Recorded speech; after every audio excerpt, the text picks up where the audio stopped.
Dimensions Lunch and Learn. Today we're going to learn about how we can use the DIMXpert as a detailing tool, a replacement for starting my detailing on the drawing, but we're going to do it in the model and get those complete views and complete details on the drawing itself. So this is meant to be a potential replacement for the process of creating a solid model, getting to the 2D drawing where you decide which dimensions are useful to you at that point from the model, and then finish the detailing and notes and GD&T and all those other things. What I'm going to propose with this is that we can replace that process by doing that in the solid model. It does two things for us. It makes sure the solid model has all of the same information that the drawing has. Potentially down the road, somebody's able to view the solid model in a way where they can see exactly the manufacturing dimensions, not just the dimensions used to create the solid model. Also, things like tables, notes, datums, balloons, things like that can also be incorporated in this. So in order to get this started, we've got to focus on this DIMXpert tool, which is a little different than we're used to with reference dimensions in a 2D drawing. It's a little different process, and we'll talk about why that is as we get going here today. So our agenda is, here's what I want to cover. We've got about 25 to 30 minutes today. I want to talk real briefly about what is the DIMXpert. What is the intention, where did it come from, kind of thing. I want to go over a very important feature of the DIMXpert, what we call feature versus topology recognition. I want to go through, show you how to use it, of course. You know, there's no possible way in 25 minutes we can go through all the different scenarios and types of features and types of annotations we can add.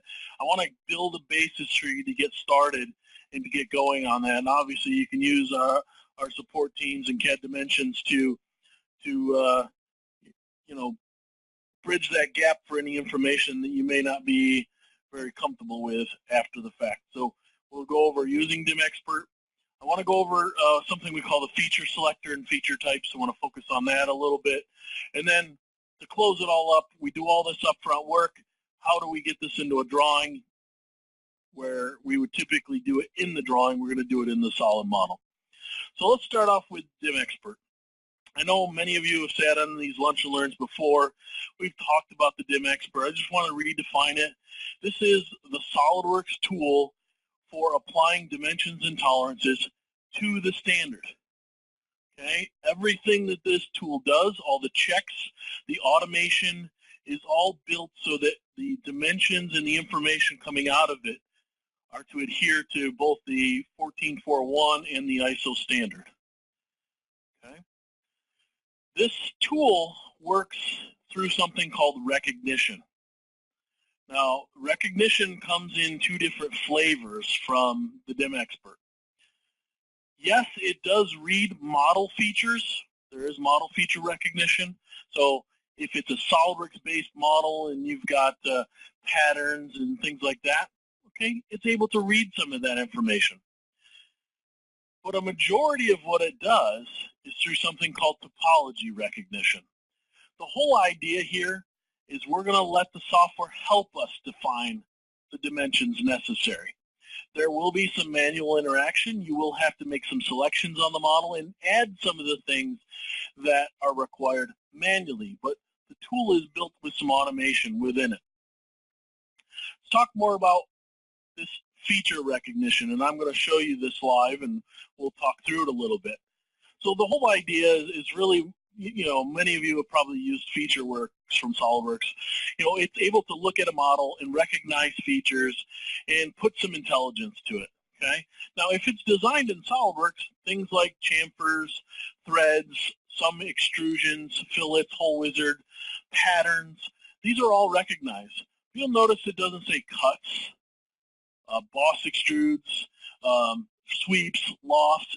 It's a different type of feature when we're dealing with the DIMXpert. It's something called the manufacturing feature. It's looking for manufacturable surfaces and locations within a model, and it's going to use some of the SolidWorks technology if it has it. And you can see a list of, this is right from the help, see a list of the features that it actually recognizes. Now, when it's not a feature that it recognizes, it uses topology recognition. So it actually goes through the model and it recognizes some things that we're just not used to, things like slots, notches, pockets, cones. Okay, these are all manufacturing features. Now, there's some difference between the feature recognition and topology recognition. Feature recognition is nice because if, let's say, it recognizes a pattern of some sort, if the pattern changes and you added instances, it's going to update. If it's an imported model, it can only use topology recognition because there are no features.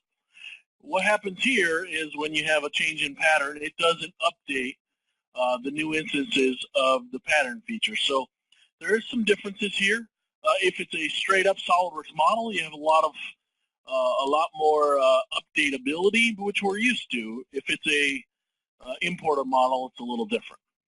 Okay, so let's jump into the software for a moment here, and let's talk about how we get going with this. So on the command manager is a tab for the DIMXpert. And many of you, if I look through the list here, many of you have sat into other lunch and learns that we've done on a tool called model-based definition. Now, MBD takes what we're talking about today and goes to another level as far as publishing. What we're focusing on today is the front end of that tool, is the DIMXpert. So the DIMXpert really has a manual and an automated way of adding dimensions and tolerances within your model through a series of tools on the command manager. Now, it manifests itself also through a tab next to your configuration manager called the DIMXpert Manager. What this is really keeping track of is the features and annotations I'm adding to my solid model. So the process starts as this. Let's say we want to try some automatic recognition of features. The first thing I'm going to do is go to a tool on the DIMXpert called the Auto Dimension Scheme. So this is the tool for automating one or multiple dimensions to be added. There's some settings in here that dictate a type of part that you're seeing so that it gets the proper dimensioning schemes. In this case, prismatic, we're going to use plus-minus tolerancing. And if it finds any patterns, like a circular pattern, I want to dimension it using linear dimensioning instead of polar dimensioning if it's circular. What I can do from here is define my datum structure, what I know to be my datums, by selecting that geometry in the graphics area. Okay. Now, this tool that you saw pop up when I selected the surface, this is called the feature selector. I'm going to go a little bit more in detail later on about the feature selector and how we use it and what it's used for. But in this particular case, I'm just going to work my way down and select my 3 datums that I require. Okay. From these 3 datums, I'm able to tell the software the scope of the dimensioning that I want to accomplish with this automation. Now, it doesn't necessarily have to be a dimension for everything. And now I'm going to keep this simple today so we don't have too many dimensions to kind of work with. But if I turn on all features here, I want you to notice at the bottom the types of features that it's going to try to recognize. And you'll notice within those features are some unusual features for us as SolidWorks users. Things like cones, notches, pockets. Okay, a lot of these are very similar, bosses, fillets, so on and so forth. But the reality is it's not really caring a whole lot about the SolidWorks features, although as I mentioned earlier, with some patterns and certain types of features, we are able to take some of that information from the SolidWorks model. Most of it is topology recognition. Okay. Now, I'm going to do this by selected features, again, to keep it simple. I want to locate this hole relative to the datums. Notice each selection I make, the feature selectors here to kind of ask for input, and we'll cover that a little bit more. And I want to also locate this fillet here at the end. When I accept this, you'll notice a few things. First of all, the dimensions to locate those two items from the datum structure, including defining the datums themselves relative to each other, has been defined. Now, the color of those dimensions is different than what we're used to. We're used to the black for driving dimensions, the gray for driven dimensions or reference dimensions. But now we have this color blue, which is defined in our tools options, system options colors in here as a color for DIMXpert Dimensions. And again, you can change that if you'd like. So these DIMXpert Dimensions are different. We can't double click on them and change a dimension. They're not going to drive the geometry. They're driven by the geometry, right? So if the geometry changes, these potentially will update. So it's a little different. Now, there's a lot of important things relative to these dimensions that we have to do to really ready it for detailing, to actually create a drawing view. Well, let's understand a little bit more about the DIMXpert tool, the tree, before we get to that point.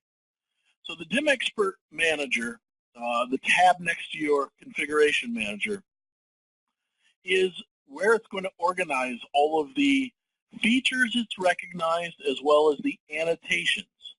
So you'll notice here that it recognized a simple hull, which is my original datum, a plane, which is datum B, another simple hull, which is the small hull at the end, and then a cylinder, which is, again, a different type of feature at the end. Now, if I were to expand any of these, it will actually show you the dimensions that have been automatically added. So looking at the tree, as I was mentioning, we have different ways of viewing that, but the goal is to replace the current process of detailing in a 2D drawing. And you can see I've got a good bit of information that could potentially replace, in this case, a front view on a 2D drawing. But how do I organize it so that when I go to a drawing, I can just bring it in? Okay, because that's really what we do on the drawing. We organize our thoughts and dimensions. So one of the ways that this is done is through a folder in the feature tree called Annotations, right? And below that folder, this is Annotations folder we use all the time for organizing our dimensions, our feature dimensions, turning them on and off. It's kind of the place we go to work with that. But just below that is something that you'll notice by default on all parts that you create in SOLIDWORKS. These are called Annotation Views.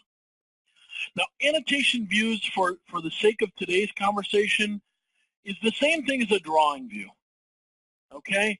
Right now, I've got an annotation view of top that's active. Now, how do I know it's active? You can see that it's actually colorized. It's blue and gray, the typical what we're seeing in SOLIDWORKS today, blue and gray. But you'll also notice the arrow is pointing to it, basically saying it's the active view. Now, to switch between active views, I could right-click on any view and say Activate.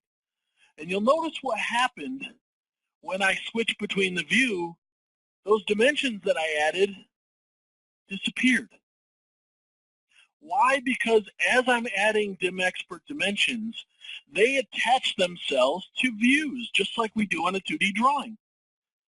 If you've ever tried to add a dimension to a 2D drawing and it wouldn't attach to something, a lot of times it's really related to this. It's not able to be seen from that direction in the model. So what I have here is an annotation view that has the dimensions that I need for the drawing. Now, let's say I wanted to take a couple of these. Let's say it was a really busy view. I had 100 dimensions on this thing. And I may want to create another view that's very similar to the top that has a few of these to simplify it a little bit. So here's what I would do. I would go ahead to the Annotation folder and select Insert Annotation View. We are going to tie this to the top view just like the others. And you'll notice there's a plane that shows up in the graphics area to show you the direction that it's looking at the model. Okay. We can also define what's the horizontal direction of the model itself. Now we won't have to in this case, we're just mimicking the top, but if you wanted to rotate the model around or view it in a different orientation, you can. If I hit next, it asks me which annotations I would like to move. Now I'm going to move a couple of these just to illustrate. Let's say we take the two at the end here. I select them and tell the software, you know what, go ahead and move these for me. When I accept this, you'll notice I now have top one and top. Okay, you can see top one should have my dimensions on it, so it took a second to update there, but top one is another view very similar to a 2D drawing that I need to have, or a 2D drawing view that I need to have on a drawing. But it allows me to organize my thoughts a little bit, organize my dimensions. Now, let's go back to activating the top view, and you'll notice I probably activated that a little differently. I just double-clicked on it to activate it, because I want to show you how to move annotations from one view to another very easily. Here's an example. I select the 17 here. What I'm going to hit on my keyboard is tilde. In the upper left-hand corner of the keyboard, the tilde key.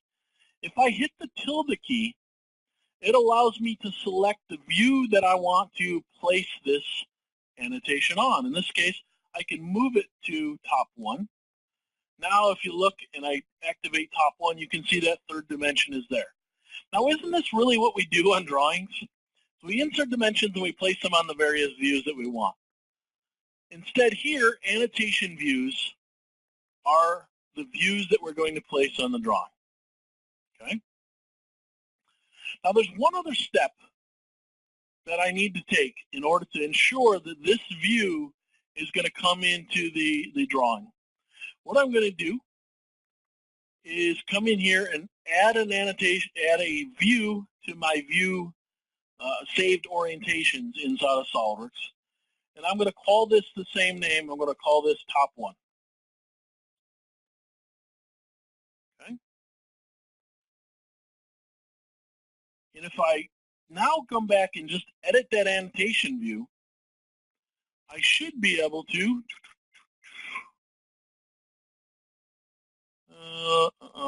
I might have missed a step here. Hold on.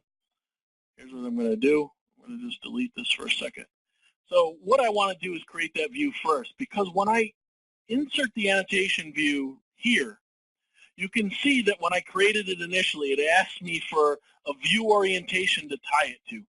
Now, the way I showed you was wrong because I couldn't go back and edit the view orientation.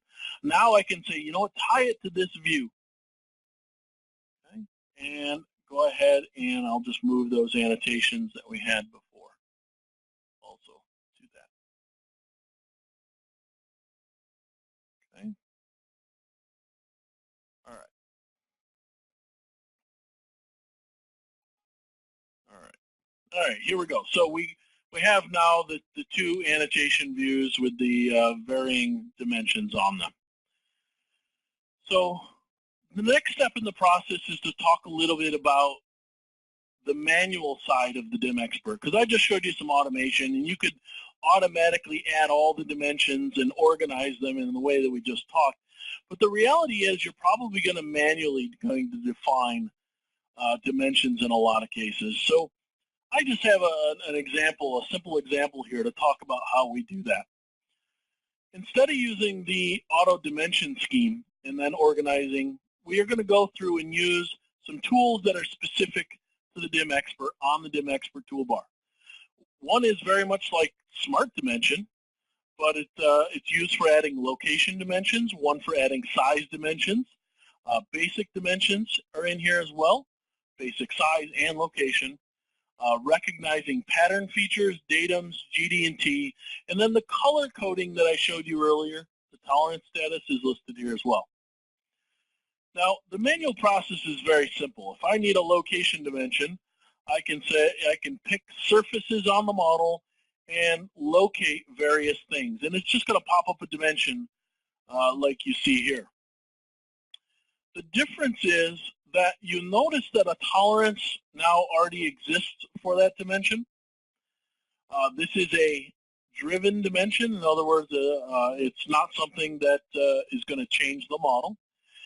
The software automatically picked the tolerance scheme and the tolerance variation based upon something in the system options. Okay. What we're looking for here is the document properties, DIMXpert, and under each of those, under DIMXpert, now this is a doc prop, I said that incorrectly. As a doc prop, specific to this document, I have the different types of dimensions that the DIMXpert will add and what my default tolerance will be when it adds those. For size, location, change, GD&T, chamfer, and then just some basic display options. So I would recommend you look through this and set some defaults that similarly reflect what you have. Now that being said, this dimension, I can come back in here and make a modification to the tolerance as well as the number of decimal places and so on. Okay, so this just sets the default.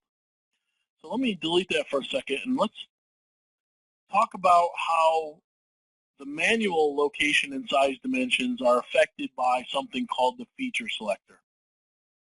Now the feature selector, as I mentioned earlier, pops up automatically. It's there to ensure that we get the correct dimension to the correct things. So if I go and say I want a location dimension between this edge and this cylindrical face here, you can see it gives me a nice dimension. But the reality here is it's something a little different. Watch what happens when I select the feature option. All right, this is not what I was expecting right now. So let me just do something just a little different. I'm going to suppress you. Watch this. So notice when I pick the cylindrical face, the feature selector has tools for selecting other surfaces automatically. In this case, the one I was trying to point out is something called a notch, where it's able to recognize all the related features. And now I can create a location dimension between the entire notch and the surface. So this is where the feature selector comes into play, is it helps you to select multiple items that are interrelated. Now let me go back and unsuppress this, this particular hole here. Here's another example of that. I want a location dimension between this hole and the bottom of the part. However, it's really both holes I want to position. So the feature selector in this case could allow me to, if I select the circular hole here, wow, this thing is not wanting to do what I want to do. Let's suppress you.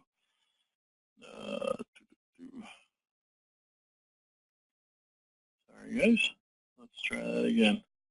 Location dimension, we'll go from the bottom surface to one of the holes. Now, what it should be doing, and it was working without a problem earlier, is one of the options is a compound hole, which should be available to me. So I can pick both holes and say, yeah, not only is this dimension going from the bottom surface of the model, but it's also going to both holes, not just one, giving it more intelligence in the model itself. So those are a couple examples of where that might exist. Another example could be this, where you want to find the intersection or dimension to the intersection of things. I can say, oh, I want an intersection line between these two surfaces, and then I want an intersection line between these two surfaces. And it, you know, in this case, they're the same, but if there was some kind of draft, you know, I can easily select those. So feature selector, for the sake of today's conversation, is your way of ensuring that the dimensions that are added to the correct things, okay? And this is simply because of the full definition, the tolerance status part of the software. If I don't pick this as a compound hole, it would say, oh yeah, this surface, this hole is located, but this one isn't. by making a compound hole, I've located both holes at the same time. Okay, so that's a good look at that particular tool. Now, a couple of the things that I want to introduce you to with the DIMXpert before I urge you to give this a try on your own. We can reuse model dimensions, right? We've got to make that work because some of these dimensions are available to me. So what I can do here is turn on my feature dimensions. I was having trouble earlier getting these things to show. I'm not really sure why.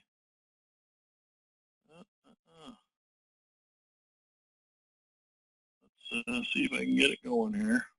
There it is. There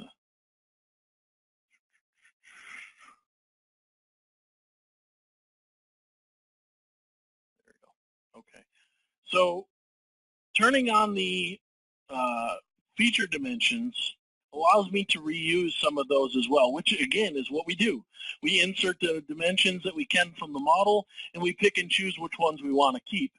So for example, if I wanted to add this 50 dimension to the top one view, it's going to work the exact same way. I'm going to pick it, I'm going to hit my tilde, and I'm going to select what I want to assign it to.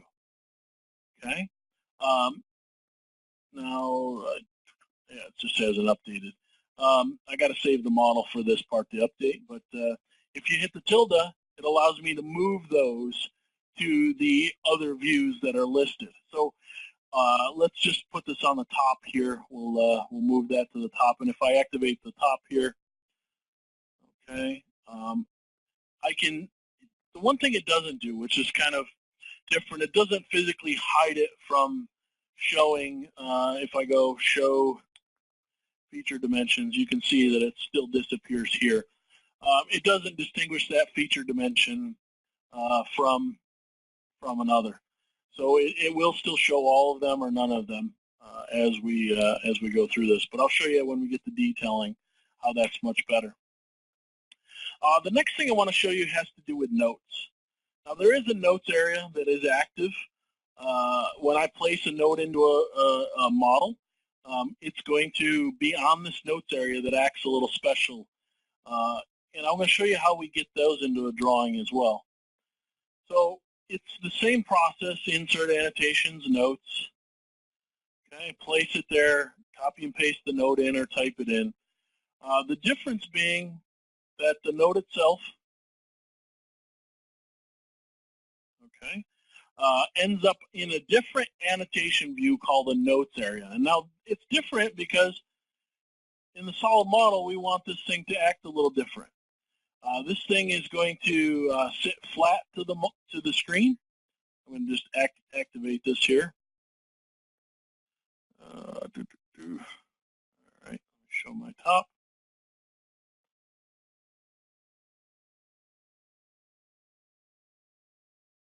Okay.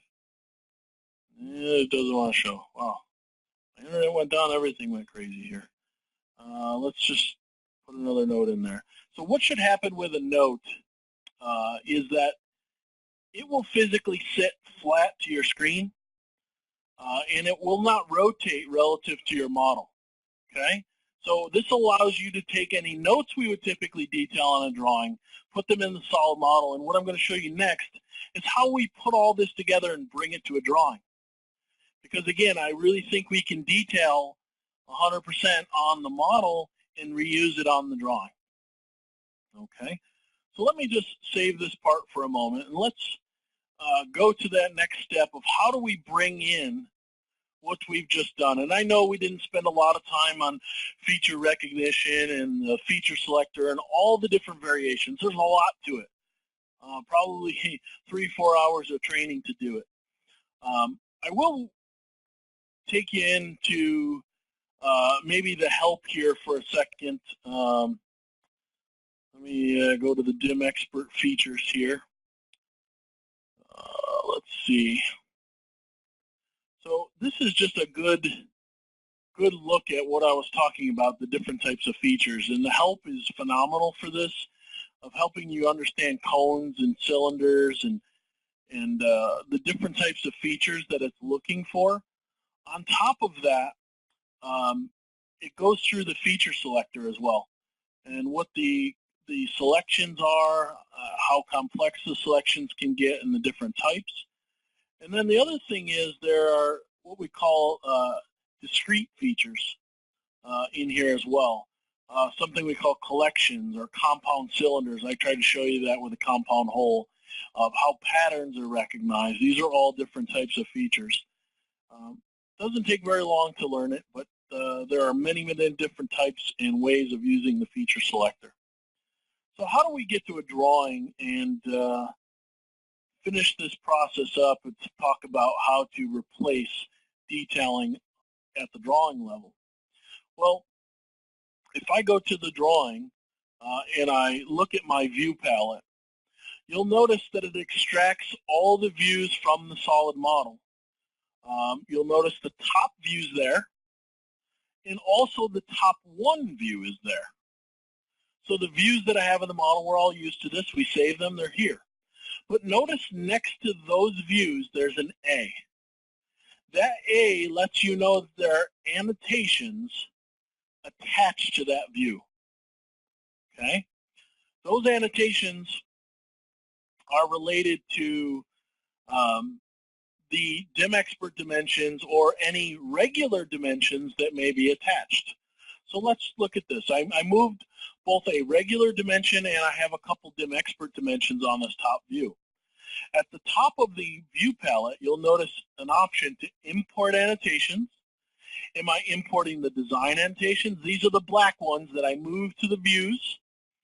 Or DIMXpert annotations, which were the bluish color that was in there as well. Now watch as I drag this in, what comes in. Any dimensions that I moved, this brought a few more, I may have selected a few more, but any of those annotations that I had specifically from the DIMXpert are going to show up here. Okay? If I go to the other view, in this case I'll just turn off my design annotations, I go to top one, bring in that view, and again I must have had the orientation incorrect, but the dimensions associated with that will come in as well. Let's see what other orientations. I don't know, I'm not sure I have anything else. Looks like the right view had something. Nope. Okay, so they're all related to the annotation view. The A means there are annotations. I mean, I've had some quirky things going on right in the moment, but I believe we can get to the point of detailing on the model. Now, how do we get the notes in? Well, notes are very simple because I can insert model items. And those model items, one of the options is notes. You can see it here at the bottom. Okay, notes from the entire model, and I say okay. And notice there's the other one that disappeared on me that I didn't really know why. But both sets of notes that were applied there automatically come in. So we can do that as well. Now, what about other things? Well, let's go back to this for a moment. I can go ahead and do things like datums. So I can go ahead and define this datum. And what you're seeing here is it actually attached the datum to the 17 dimension. So there's datum 1. I can go ahead and put datum B in here and datum C as well.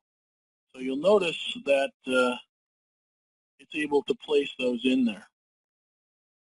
Another last final thing here has to do with the dimension of the direction of the dimension. You'll notice that when I select on a DIMXpert dimension that I have this direction option where I can actually switch it to along different directions within the model, or I can define a direction to lay that dimension down in 3D space. So there's a lot of different tools here that will allow you to do this. Now, there are no limitations to the number of annotation views. As I mentioned, you want to tie an annotation view to a model view.